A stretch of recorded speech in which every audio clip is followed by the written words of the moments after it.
L'an 782. Octobre. Une nuit qui allait marquer l'histoire européenne de son sceau sanglant. Au confluent de l'Aller et de la Vézère, à Verden, les torches illuminent un spectacle d'horreur.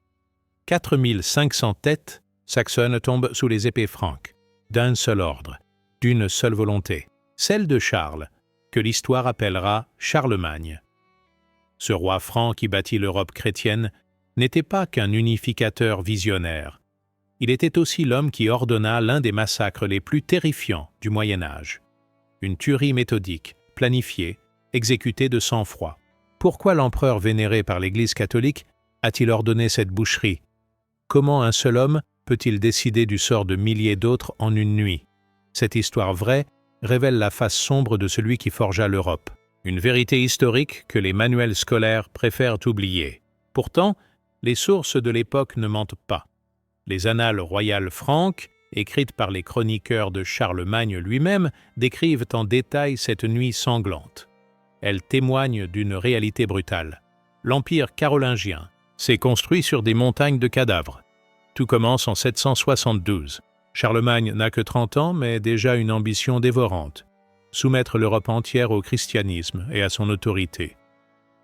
Les Saxons, peuple germanique païen, représentent l'obstacle majeur à ses plans.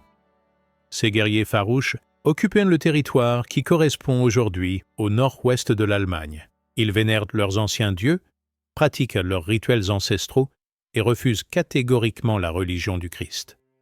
Pour Charlemagne, c'est intolérable. Les Saxons ne sont pas seulement des ennemis politiques, ils incarnent tout ce qu'il veut détruire. Le paganisme, l'indépendance tribale, la résistance à l'ordre chrétien qu'il veut imposer. Sa première campagne contre eux prend des allures de croisade avant la lettre. L'attaque de l'église de Deventer par les Saxons en janvier 772 lui fournit le prétexte parfait. Ces païens ont osé incendier une église chrétienne. Charlemagne présente cette expédition punitive comme une guerre sainte. Mais derrière cette justification religieuse se cache une réalité plus prosaïque. Il veut leur terre, leur richesse, et surtout briser leur résistance pour toujours. Sa première cible symbolique révèle ses intentions. L'Irminsule, l'arbre sacré des Saxons. Cette colonne de bois, probablement un tronc d'arbre évidé, représente l'axe du monde dans leur cosmologie. Elle soutient leurs cieux, lie la terre au divin, incarne leur identité spirituelle. Charlemagne l'a fait abattre et brûler publiquement à Eresburg, près de Paderborn. Le message est clair, vos dieux sont morts, votre monde s'écroule. Soumettez-vous ou périssez. Mais les Saxons ne se soumettent pas.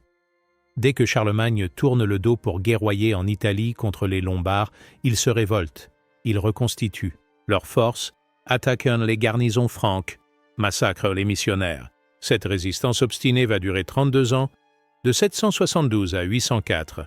32 années de guerre totale, de massacres réciproques, de haine implacable. Le roi franc sous-estime d'abord ses adversaires. Il croit pouvoir les soumettre rapidement, comme il l'a fait avec d'autres peuples. Mais les Saxons sont différents. Leur organisation tribale décentralisée rend impossible une victoire rapide. Pas de capitale à prendre, pas de roi unique à vaincre.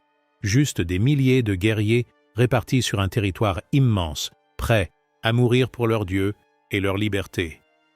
Charlemagne adapte sa stratégie. Puisque la guerre éclair échoue, il opte pour la guerre d'usure. Campagne après campagne, il dévaste systématiquement la Saxe. Ses armées brûlent les villages, détruisent les récoltes, massacrent le bétail. L'objectif est clair. Affamer les Saxons, les épuiser, les contraindre à la soumission par la terreur. Cette stratégie de la terre brûlée révèle le vrai visage de Charlemagne. Derrière l'image du roi chrétien se cache un chef de guerre impitoyable, prêt à tout pour atteindre ses objectifs. Les chroniques de l'époque décrivent ces campagnes avec une froideur bureaucratique qui glace le sang. Villages rasés, population déportée, enfants vendus comme esclaves. La construction de l'Europe chrétienne se fait dans la violence absolue. Au cœur de cette résistance saxonne émerge une figure légendaire, Widukind. Son nom signifie littéralement « enfant de la forêt », mais c'est aussi une métaphore pour désigner le loup, animal sacré des guerriers saxons, Ce noble westphalien possède des terres en Hongrie et en Westphalie. Il incarne tout ce que Charlemagne déteste: l'aristocratie païenne, l'indépendance farouche, la fidélité aux anciens dieux. Widukind apparaît pour la première fois dans les sources en 777, lors de l'assemblée de Paderborn. Charlemagne a convoqué tous les chefs saxons pour sceller leur soumission définitive. Tous viennent, s'agenouillent, promettant fidélité. Tous sauf un. L'absence de Widukind est remarquée par tous. Ce refus de comparaître équivaut à une déclaration de guerre. L'homme qui défie ainsi l'empereur n'est pas un barbare inculte comme le prétend la propagande franque. Widukind maîtrise parfaitement l'art de la guerre. Il comprend que face à la puissance militaire de Charlemagne, les Saxons ne peuvent vaincre par la force brute. Il développe donc une stratégie de guérilla révolutionnaire pour l'époque. Ces tactiques sont redoutablement efficaces. Quand Charlemagne arrive avec ses lourdes armées, Widukind s'évapore. Il se réfugie au Danemark chez son beau-frère Siegfried, roi de ce pays encore païen. Mais dès que les Francs repartent, convaincus d'avoir pacifié la région, il réapparaît comme un fantôme. Ces guerriers sortent des forêts, attaquent les garnisons isolées, massacrent les collaborateurs saxons. Cette guerre d'ombre exaspère Charlemagne. Habitué aux batailles rangées, où sa supériorité numérique fait la différence, il se trouve confronté à un ennemi insaisissable. Widukind frappe où on ne l'attend pas, quand on ne l'attend pas. Il transforme chaque forêt en piège, chaque colline en embuscade. Les Francs, pourtant vainqueurs sur le papier, perdent pied dans ce territoire hostile. Le chef saxon comprend aussi l'importance de la dimension religieuse du conflit. Il ne se contente pas de combattre militairement, il mène une véritable guerre psychologique. Ces guerriers profanent systématiquement les églises construites par les Francs. Ils chassent les missionnaires, massacrent les prêtres, détruisent les symboles chrétiens. Le message est clair: les dieux saxons sont toujours vivants, ils protègent leur peuple, ils vaincront le dieu des envahisseurs. Cette stratégie porte ses fruits. Malgré ses victoires militaires, Charlemagne n'arrive pas à stabiliser la Saxe. Chaque départ de ses armées déclenche de nouveaux soulèvements. Les Saxons, qui avaient fait semblant de se convertir, retournent immédiatement à leurs anciens cultes. L'œuvre de christianisation s'effrite constamment, obligeant le roi franc à recommencer éternellement. Widukind devient rapidement bien plus qu'un chef militaire.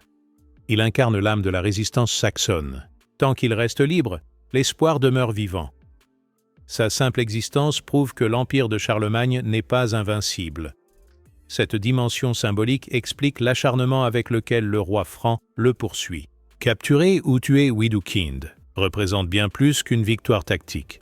C'est briser le moral saxon, décapiter spirituellement la résistance. Mais Widukind échappe constamment au piège. Son réseau d'informateurs l'avertit des mouvements ennemis. Sa connaissance parfaite du terrain lui permet de disparaître avant l'arrivée des Francs. Cette insaisissabilité renforce encore son prestige. Pour les Saxons, il devient une figure quasi divine, protégée par les dieux, invincible par essence. L'année 782 marque un tournant décisif dans cette guerre interminable. Charlemagne croit enfin tenir la victoire. Il vient de réorganiser la Saxe comme une province franque, nommant des comtes saxons et francs pour administrer le territoire. Cette intégration administrative semble sceller définitivement la conquête. Mais c'est précisément cette normalisation qui déclenche la plus terrible des révoltes. L'absence de Charlemagne, parti combattre les Slaves sorabes à l'est, offre à Widukind l'occasion qu'il attendait. Le chef saxon n'a jamais accepté la soumission imposée à son peuple. Cette occupation qui se banalise, cette administration qui s'installe, cette christianisation qui s'approfondit, représente pour lui la mort lente de l'identité saxonne.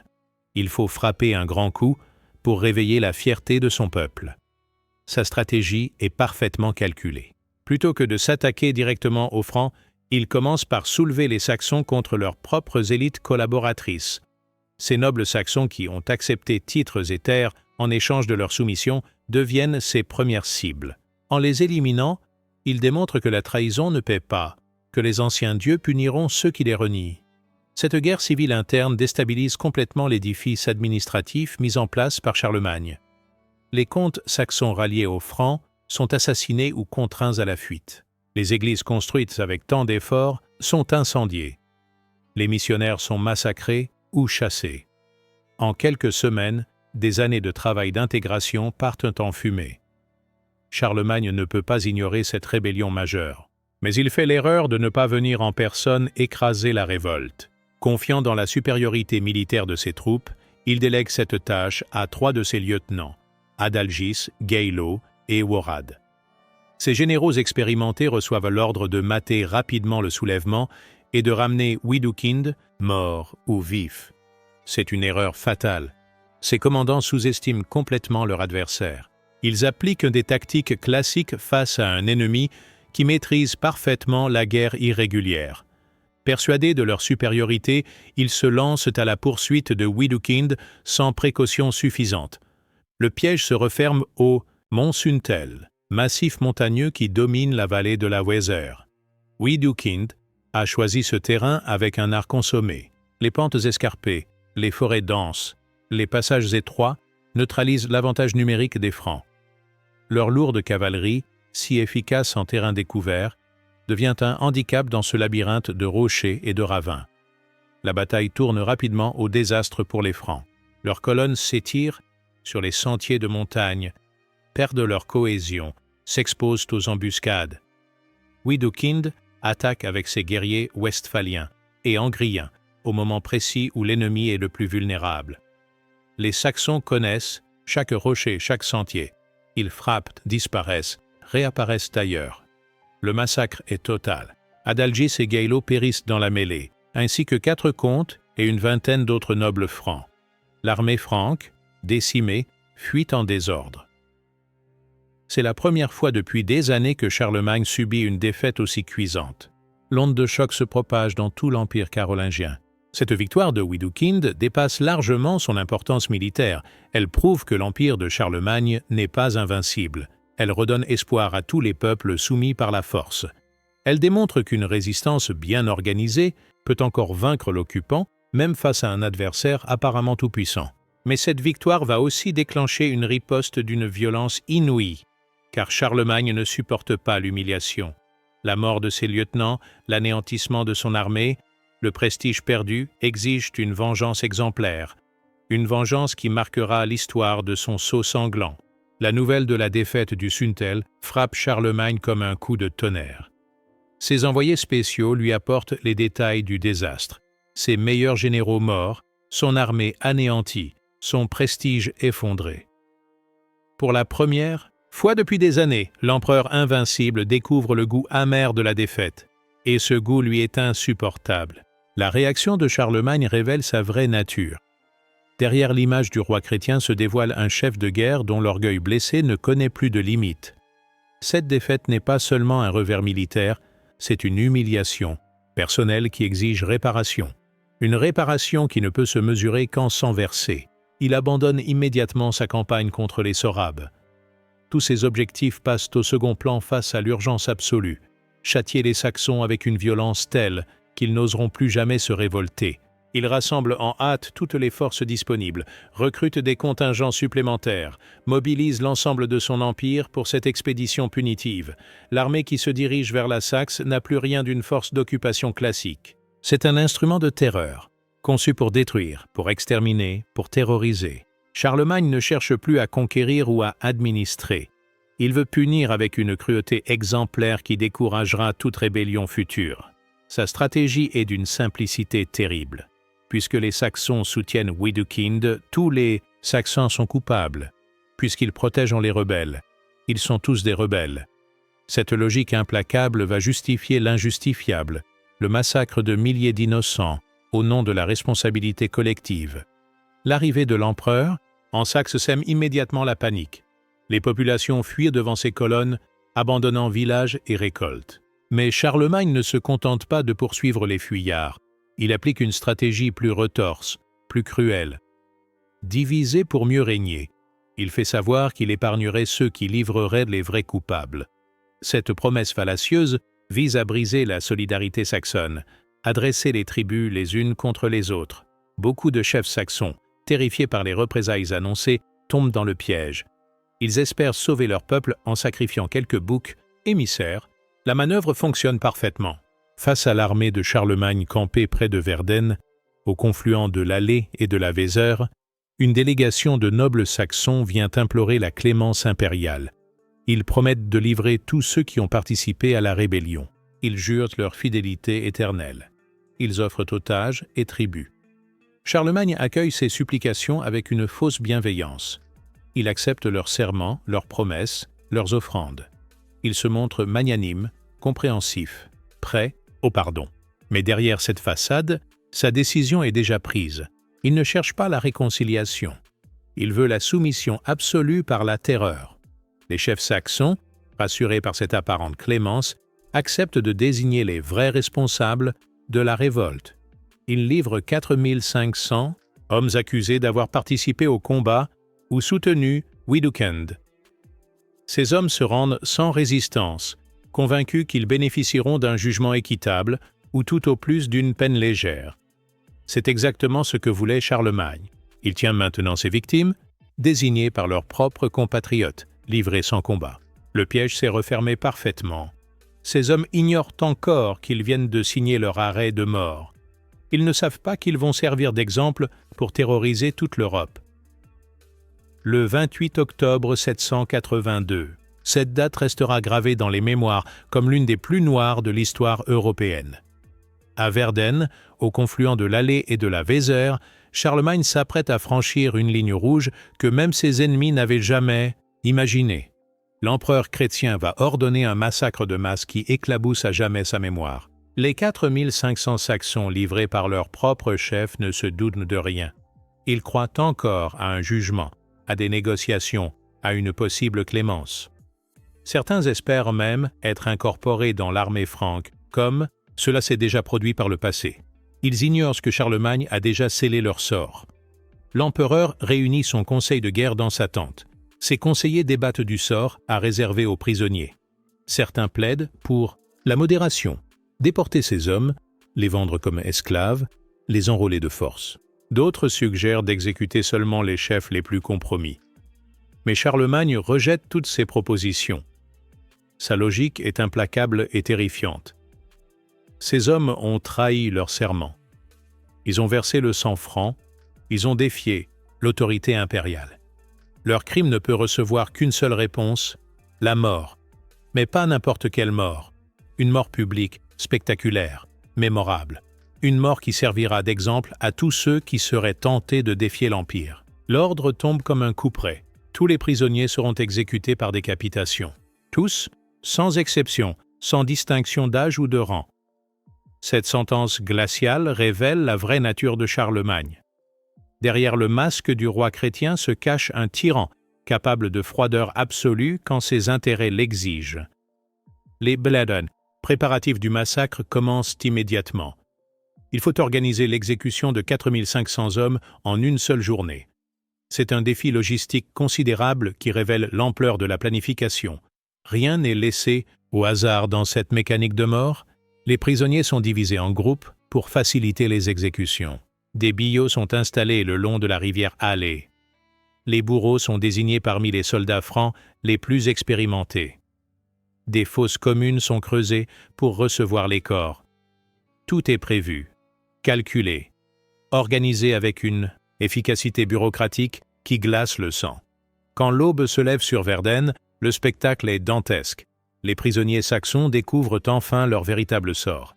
Les illusions s'effondrent d'un coup. Ces hommes qui croyaient encore à la négociation comprennent qu'ils vont mourir. Certains tentent de fuir, d'autres implorent pitié, beaucoup affrontent la mort avec le stoïcisme de leurs ancêtres guerriers. Les exécutions commencent au lever du soleil et se poursuivent toute la journée. Les sources de l'époque, pourtant, habituées à la violence, décrivent ce massacre avec une sobriété qui révèle leur malaise. Les chroniqueurs francs eux-mêmes semblent gênés par l'ampleur du carnage qu'ils doivent rapporter. La méthode choisie, la décapitation, n'est pas anodine. C'est la peine réservée aux traîtres dans le droit romain. En l'appliquant massivement, Charlemagne envoie un message juridique « Tous ces Saxons sont des traîtres à l'Empire, ils méritent donc la mort des traîtres ». Cette justification légaliste ne masque pas la réalité brutale du massacre. Les Kreeks, épées, francs, s'abattent sans relâche sur les nuques saxonnes. Les têtes tombent dans la poussière, les corps s'entassent dans les fosses. Le sang coule à flots, rougissant les eaux de l'allée. Cette boucherie méthodique dure des heures sous le regard impassible de l'empereur qui veut s'assurer que ses ordres sont parfaitement exécutés. Les chiffres parlent d'eux-mêmes. 4500 hommes exécutés en une seule journée. C'est plus que les victimes de certaines batailles médiévales. C'est un massacre de masse organisé de sang-froid, sans autre justification que la volonté de terroriser un peuple rebelle. La nuit tombe sur un charnier, les corps saxons jonchent les rives de l'allée. L'odeur du sang se mêle aux fumées des bûchers où brûlent les dépouilles. Ce paysage d'apocalypse révèle le vrai prix de la construction de l'Europe chrétienne. Des milliers de morts sacrifiés sur l'autel de l'ambition carolingienne. Le massacre de Verden déchaîne immédiatement des conséquences que Charlemagne n'avait pas toutes anticipées. Cette boucherie, conçue pour terroriser les Saxons et décourager toute rébellion future, produit d'abord l'effet inverse. Loin de briser l'esprit de résistance, elle l'exacerbe. Le sang versé appelle le sang versé. Widukind, absent de Verden car réfugié au Danemark, apprend rapidement la nouvelle du massacre. Cette extermination de ses compatriotes le frappe comme un coup de poignard. Mais au lieu de le décourager, elle renforce sa détermination. Ces 4500 morts deviennent autant de martyrs qui exigent de vengeance. Le chef saxon comprend immédiatement l'importance symbolique de ce massacre. Charlemagne vient de commettre une erreur stratégique majeure. En recourant à une violence si extrême, il révèle sa vraie nature. Il démontre que derrière les discours sur la christianisation se cache une volonté d'extermination. Cette vérité va servir d'arme de propagande redoutable. La nouvelle du massacre se propage comme une traînée de poudre dans toute la Germanie. Les peuples encore libres découvrent avec horreur ce qui attend ceux qui résistent à l'empire carolingien. Les Frisons, les Danois, les Slaves voient dans ce carnage leur propre avenir s'ils ne s'unissent pas contre l'envahisseur franc. Cette prise de conscience déclenche une coalition inédite. Pour la première fois, des peuples traditionnellement rivaux s'allient contre Charlemagne. Widukind obtient le soutien actif du roi danois Siegfried. De chefs frisons, de guerriers slaves, le massacre de Verden unit ses ennemis contre l'empereur. En Saxe même, l'effet est dévastateur pour l'autorité franque. Les nobles saxons qui avaient livré leurs compatriotes découvrent l'ampleur de leur erreur. Ils pensaient sauver leur peuple en sacrifiant quelques coupables. Ils ont déclenché un génocide. Cette trahison involontaire les déshonore aux yeux de leurs sujets. La collaboration saxonne s'effondre d'un coup. Les comtes nommés par Charlemagne sont assassinés ou contraints à la fuite. Les églises construites avec tant d'efforts partent en fumée.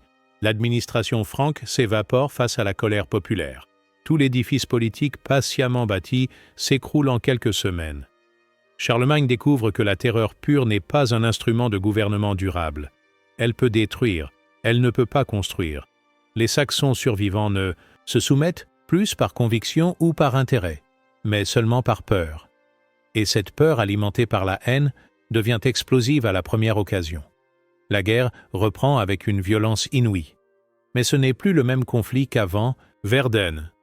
Les règles tacites qui limitaient la brutalité ont volé en éclats. Les Saxons massacrent systématiquement tous ceux qui portent l'uniforme franc. Ils torturent les prisonniers, profanent les cadavres, traquent les collaborateurs. Cette escalade de la violence piège Charlemagne dans une logique infernale. Chaque atrocité saxonne exige une riposte plus terrible encore. Chaque représaille franque déclenche de nouvelles vengeances. Le cycle de la haine s'emballe, transformant la Saxe en un enfer où seule la loi du plus fort prévaut. L'empereur comprend qu'il a franchi une ligne rouge, mais il est trop tard pour reculer. Reconnaître ses erreurs équivaudrait à avouer sa faiblesse. Il ne lui reste qu'une solution. Aller jusqu'au bout de la logique génocidaire, exterminer les Saxons ou les soumettre définitivement par la force brute. Cette fuite en avant l'amène à promulguer le capitulaire de Partibus Saxonia, code de loi d'une cruauté inouïe. Pratiquer le paganisme devient passible de mort. Refuser le baptême est puni d'exécution. Manger de la viande en période de carême coûte la vie. Cette législation révèle l'ampleur de la paranoïa impériale. Mais ces lois draconiennes ne font qu'aggraver la situation. Elles prouvent aux Saxons que Charlemagne veut détruire leur identité, leur culture, leur existence même.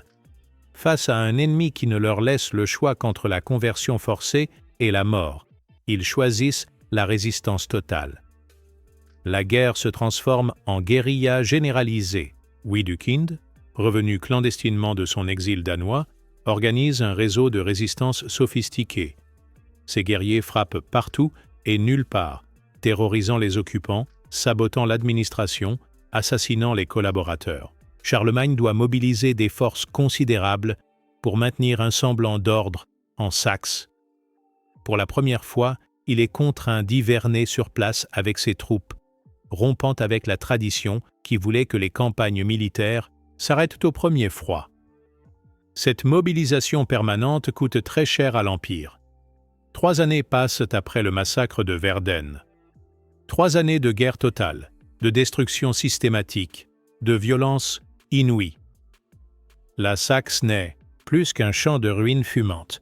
Les villages brûlent, les récoltes pourrissent, les survivants errent comme des fantômes dans un paysage dévasté. Cette guerre d'usure épuise les deux camps, mais les Saxons résistent toujours. Widukind continue sa lutte désespérée, mais il sent l'étau se resserrer.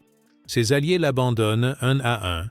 Le roi danois Siegfried, menacé d'invasion par Charlemagne, négocie secrètement sa neutralité. Les Frisons, écrasés par une campagne punitive, cessent leur soutien. Les Slaves, occupés par leurs propres conflits, détournent leur attention.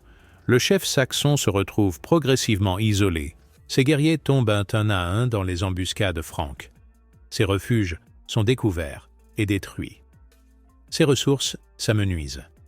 Pour la première fois depuis des années, Widukind doute de la victoire.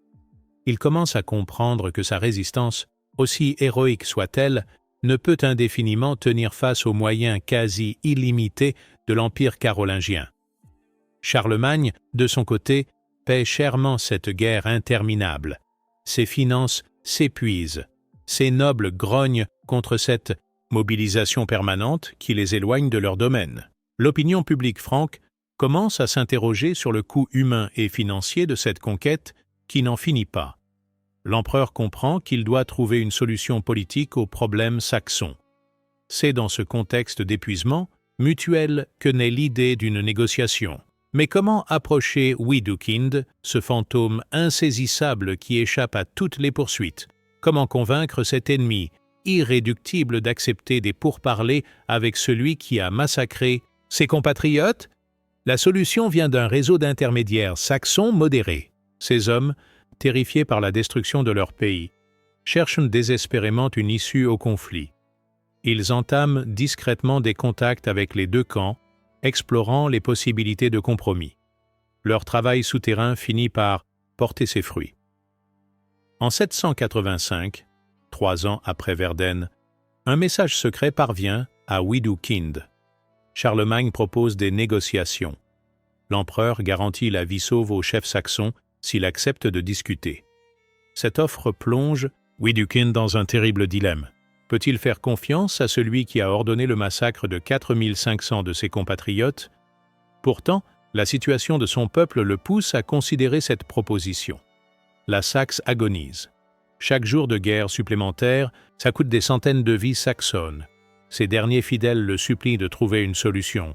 Continuer la lutte par fierté personnelle, alors que son peuple se meurt, serait-il du courage ou de l'égoïsme? La décision de Widukind révèle sa grandeur d'âme. Il accepte de négocier, non par lâcheté, mais par amour pour son peuple. Il préfère sacrifier sa liberté personnelle plutôt que de voir les Saxons s'éteindre dans un conflit sans issue. Cette noblesse de caractère explique pourquoi il restera dans les mémoires comme un héros, même après sa soumission. Les négociations ont lieu dans le plus grand secret. Charlemagne ne peut pas se permettre d'échouer.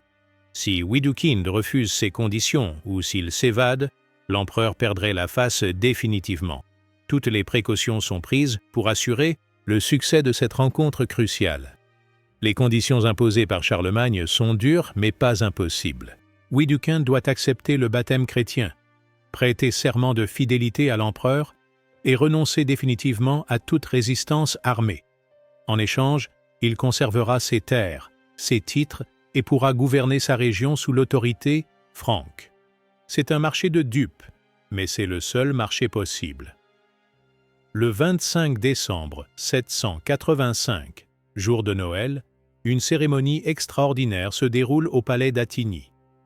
Widukind, le chef de la résistance saxonne, l'ennemi juré de l'Empire carolingien, s'agenouille devant Charlemagne pour recevoir le baptême chrétien.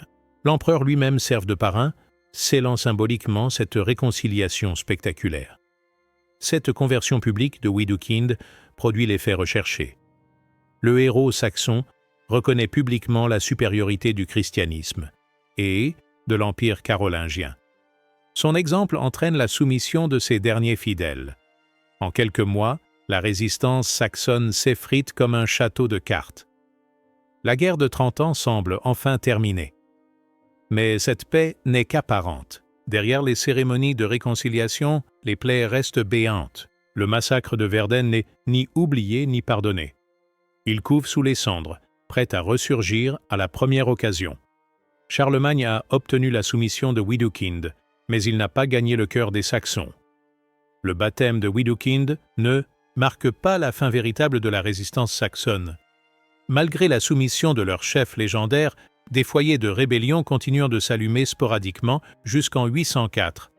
Ces derniers sursauts révèlent l'ampleur des traumatismes causés par 3 décennies de guerre totale. Le massacre de Verden reste gravé dans la mémoire collective comme une blessure jamais refermée. Charlemagne, couronné empereur en 800 par le pape Léon III, atteint l'apogée de sa puissance. Il règne sur un empire qui s'étend de l'Espagne au Danube, de l'Italie à la mer du Nord. Cette réussite politique extraordinaire rejette dans l'ombre les méthodes employées pour l'obtenir. Les chroniqueurs officiels minimisent ou occultent les aspects les plus sombres de la conquête saxonne. Pourtant, les sources de l'époque ne peuvent pas complètement dissimuler la vérité. Les annales royales franques, malgré leur parti pris pro-carolingien, décrivent de précisément le massacre de Verden. Cette reconnaissance officielle prouve que même les propagandistes de Charlemagne ne pouvaient nier l'évidence de cette boucherie. Les générations suivantes tentent de réinterpréter cet épisode embarrassant. Certains historiens minimisent les chiffres, d'autres justifient le massacre par les nécessités militaires. Une théorie particulièrement audacieuse prétend même que le terme latin decollati, décapité, serait une erreur de copiste pour delocati, déplacé. Cette manipulation linguistique révèle le malaise que suscite ce crime de masse. Mais ces tentatives de révision historique n'effacent pas les faits. Alessandro Barbero, historien italien spécialiste de Charlemagne, confirme sans ambiguïté la réalité du massacre. Selon lui, l'inspiration de cette exécution de masse vient directement de la Bible. Charlemagne voulait agir comme un vrai roi d'Israël, imitant les exterminations bibliques des Amalécites ou des Moabites. Cette dimension religieuse du massacre éclaire la personnalité complexe de Charlemagne. Il ne se contente pas d'être un conquérant, il se voit comme l'instrument de la volonté divine. Cette conviction mystique lui permet de justifier les pires atrocités au nom de la propagation de la foi chrétienne. Le massacre de Verden devient un sacrifice offert à Dieu pour purifier l'Europe du paganisme. Cette logique génocidaire trouve des échos terrifiants dans l'histoire ultérieure. Les croisades, l'Inquisition, les guerres de religion s'inspireront de ce précédent carolingien. L'idée qu'on peut massacrer au nom de Dieu, inaugurée à Verden, traverse les siècles et fait des millions de victimes. Charlemagne invente la guerre sainte européenne. L'héritage du massacre se transmet aussi par d'autres voies. Les déportations massives qui suivent Verden établissent un modèle de nettoyage ethnique qui sera repris par tous les conquérants ultérieurs.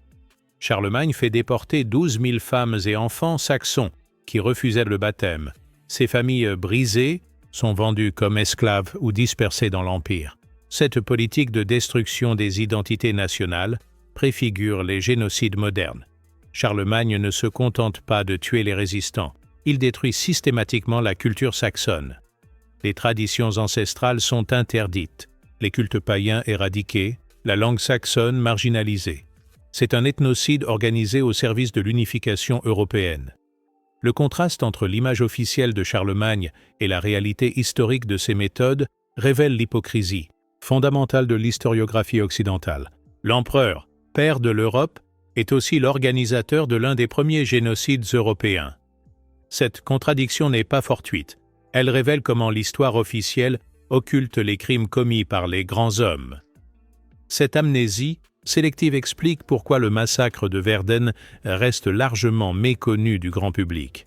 Les manuels scolaires préfèrent de célébrer la Renaissance carolingienne, plutôt que d'évoquer les méthodes brutales qui l'ont rendu possible. Cette censure pédagogique perpétue l'idéalisation de Charlemagne et empêche une réflexion critique sur les origines violentes de l'Europe. Pourtant, connaître cette vérité historique reste essentiel pour comprendre notre passé. Le massacre de Verden nous rappelle que les plus grands progrès civilisationnels peuvent naître des pires atrocités. Il nous enseigne que la grandeur politique n'excuse pas les crimes contre l'humanité. Il nous invite à porter un regard critique sur tous les pouvoirs, même les plus vénérés. L'histoire ne s'arrête pas avec la mort de Charlemagne en 814. Le souvenir du massacre de Verden traverse les siècles, se transforme, se politise, devient un enjeu mémoriel majeur.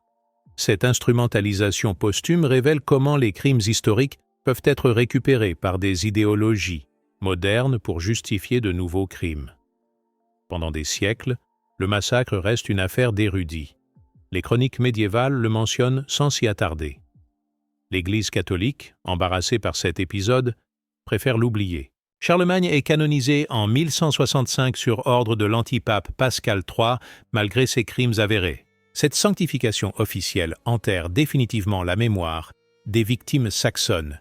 Mais cette amnésie vole en éclats au XIXe siècle avec l'émergence du nationalisme allemand.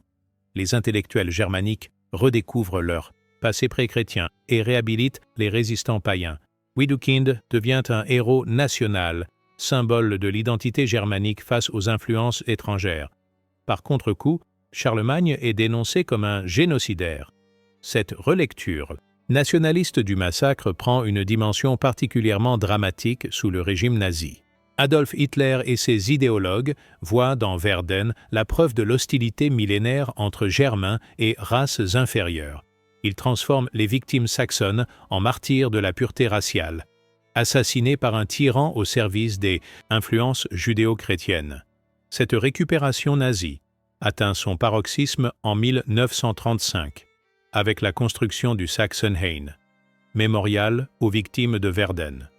Ce bosquet saxon rassemble 4500 pierres, dressées, une pour chaque victime du massacre.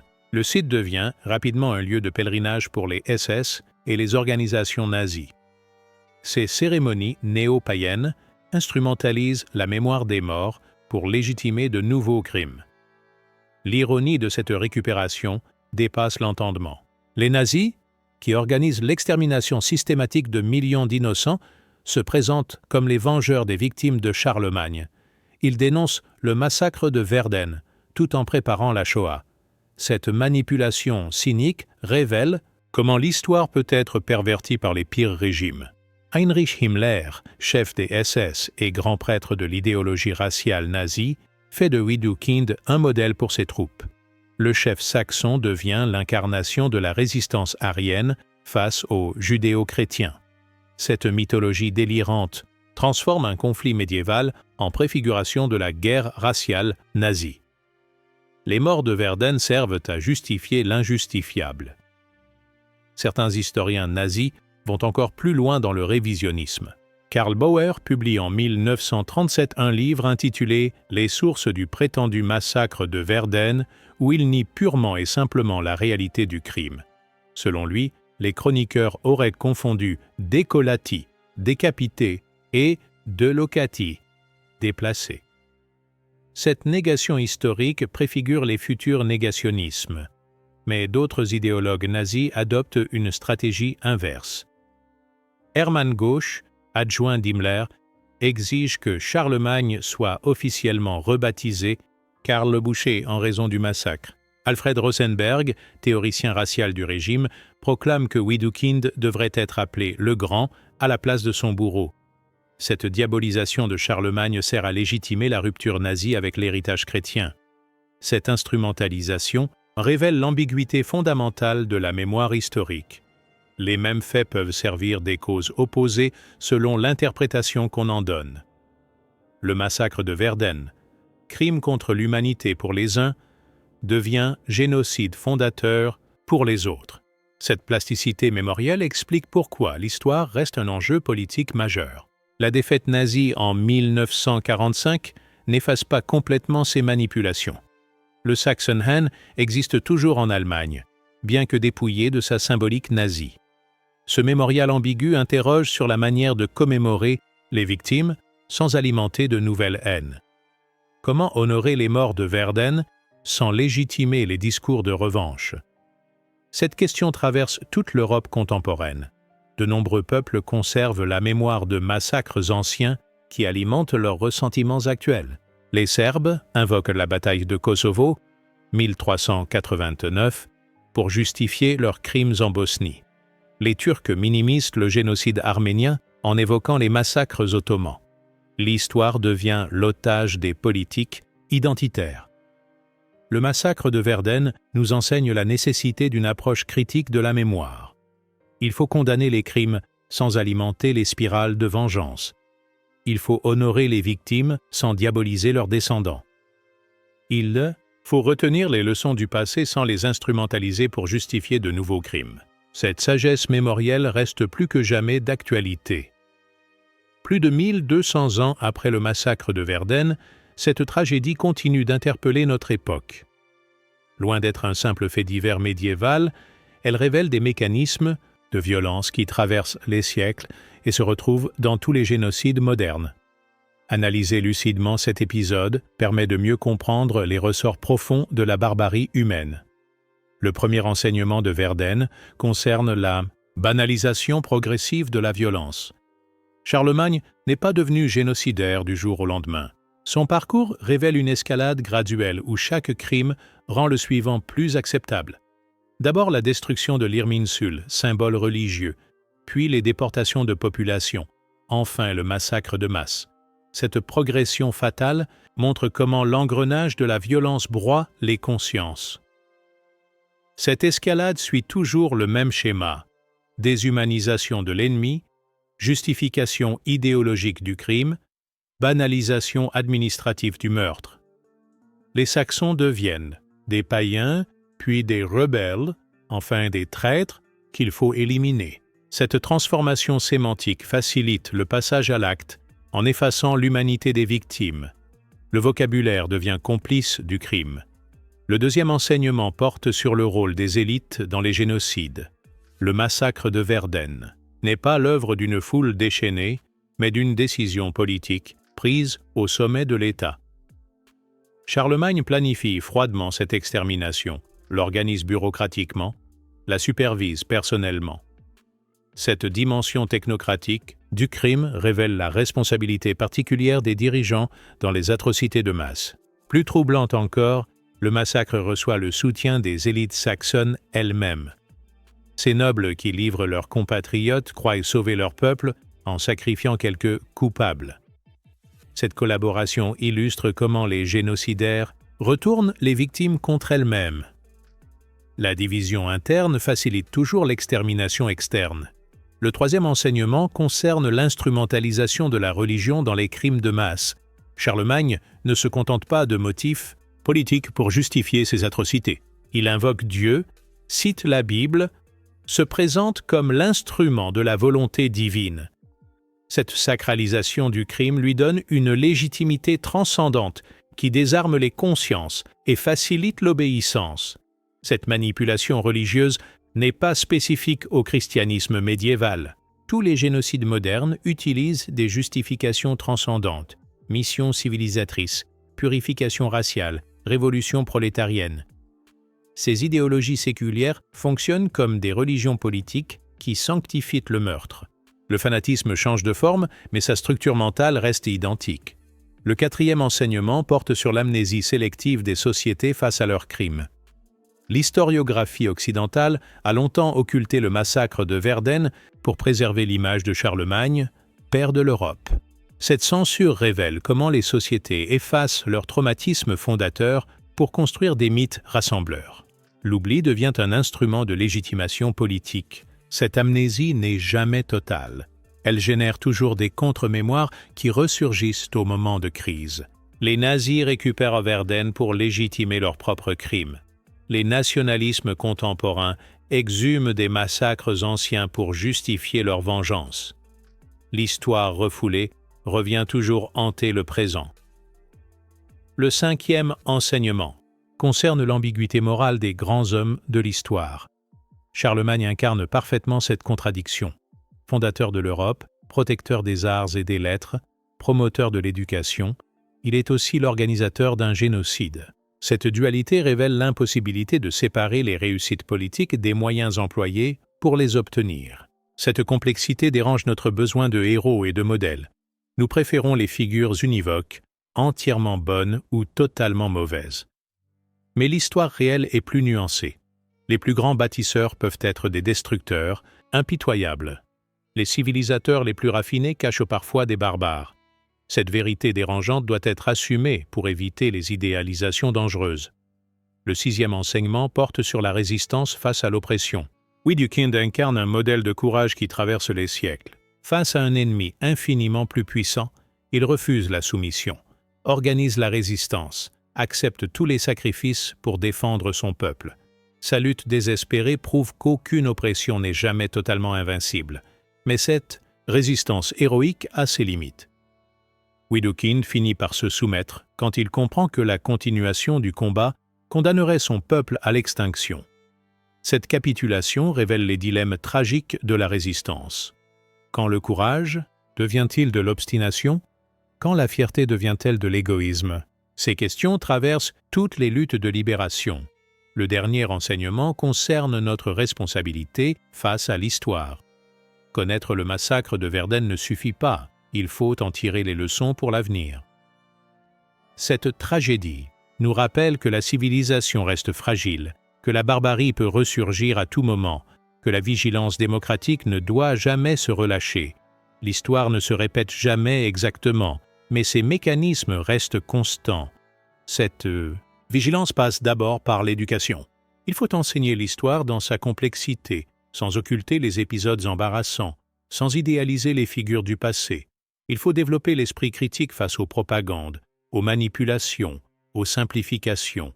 Il faut former des citoyens capables de résister aux démagogues et aux fanatiques. Cette vigilance passe aussi par la défense des institutions démocratiques. Charlemagne était un monarque absolu qui ne rendait de compte à personne. Cette absence de contre-pouvoir facilite toujours les dérives génocidaires. Les démocraties modernes, malgré leurs imperfections, offrent des garde-fous contre la tyrannie.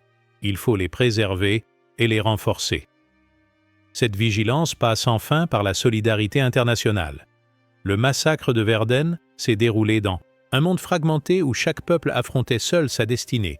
Les victimes saxonnes n'ont reçu aucune aide extérieure. Aujourd'hui, la communauté internationale a le devoir d'intervention face aux crimes de masse. Cette responsabilité de protéger reste un idéal fragile qu'il faut constamment défendre. Le soleil se couche sur Verden en ce 28 octobre 782. Les dernières têtes saxonnes viennent de tomber sous les épées franques. 4500 hommes ont été massacrés en une seule journée sur ordre d'un seul homme. L'allée charrie des flots de sang vers la Weser. L'odeur de la mort empoisonne l'air automnal. Charlemagne a signé sa page la plus noire. Cette nuit sanglante révèle la vraie nature du pouvoir absolu. Derrière la grandeur impériale se cache toujours la possibilité du crime de masse. Charlemagne bâtit l'Europe, mais sur des montagnes de cadavres. Il unifie le continent, mais par la terreur et l'extermination. Son empire glorieux naît d'un génocide. Cette vérité dérange notre vision de l'histoire européenne. Nous préférons célébrer la Renaissance carolingienne plutôt que d'évoquer ses fondements sanglants. Nous admirons l'empereur couronné par le pape plutôt que de condamner le boucher de Verden. Cette amnésie sélective perpétue les mythes fondateurs au détriment de la vérité historique. Pourtant, cette vérité reste essentielle. Elle nous rappelle que les plus grandes réussites politiques peuvent cacher les pires atrocités. Elle nous enseigne que la grandeur historique n'excuse jamais les crimes contre l'humanité. Elle nous invite à porter un regard critique sur tous les pouvoirs, même les plus vénérés. Le massacre de Verden nous parle aussi de résistance et de dignité. Widukind et ses guerriers ont lutté jusqu'au bout pour défendre leur liberté, leurs croyances, leur identité, leur combat. Désespérés prouvent qu'aucune oppression n'est jamais totalement invincible. Leur sacrifice nous inspire encore aujourd'hui. Ces 4500 victimes saxonnes ne sont pas mortes pour rien si leur mémoire nous aide à mieux comprendre les mécanismes de la violence. Leur sang versé nous crie l'urgence de la vigilance démocratique. Leur sacrifice nous rappelle que la barbarie peut toujours ressurgir sous les masques de la civilisation. L'histoire ne rend jamais justice aux victimes. Les morts de Verden n'ont jamais été vengés. Leurs bourreaux n'ont jamais été jugés. Charlemagne est mort, dans son lit couvert d'honneur, vénéré par ses contemporains. Cette impunité révèle l'injustice fondamentale de l'histoire humaine. Mais nous pouvons au moins leur rendre la mémoire. Nous pouvons refuser l'oubli imposé par les vainqueurs. Nous pouvons dire leur nom, raconter leur résistance, condamner leurs bourreaux. Cette mémoire vigilante reste notre seule arme contre la répétition des tragédies. Le massacre de Verden nous enseigne enfin l'importance du choix individuel face aux ordres criminels. Les soldats francs qui ont égorgé ces prisonniers désarmés auraient pu refuser d'obéir. Les nobles saxons qui ont livré leurs compatriotes auraient pu résister. Chacun aurait pu dire non. Cette responsabilité individuelle traverse tous les génocides. Aujourd'hui encore, face aux injustices et aux violences, nous avons le choix. Nous pouvons fermer les yeux ou témoigner. Nous pouvons nous taire ou dénoncer. Nous pouvons collaborer ou résister. L'histoire de Verden nous rappelle que ces choix individuels, multipliés par des milliers, façonnent le cours du monde. 1200 ans après cette nuit sanglante, les leçons de Verden restent plus que jamais d'actualité. La vigilance démocratique, la défense des droits humains, la résistance aux oppressions demeurent nos devoirs les plus sacrés. Car tant que la mémoire des victimes vivra, l'espoir d'un monde plus juste survivra. L'empereur Charlemagne est mort depuis longtemps. Son empire s'est effondré, sa gloire s'est ternie, ses crimes ont été révélés. Mais les 4500 Saxons de Verden vivent encore dans notre mémoire. Ils nous parlent de courage, de dignité, de résistance face à l'oppression. Ils nous rappellent que l'humanité vaut toujours la peine d'être défendue. Leurs voix résonnent encore dans le vent d'automne qui souffle sur les rives de l'Allée. Elles nous murmurent cette vérité éternelle. Jamais la violence ne pourra étouffer définitivement la soif de liberté. Jamais les tyrans ne triompheront complètement des peuples libres. Jamais les bourreaux n'auront le dernier mot sur leurs victimes. Cette nuit sanglante de Verden s'achève, mais sa mémoire demeure. Elle éclaire notre présent, guide notre vigilance, inspire notre résistance, car l'histoire ne s'arrête jamais. Et tant qu'il y aura des hommes libres pour la raconter, la vérité finira toujours par triompher du mensonge, la justice de l'oppression, la mémoire de l'oubli.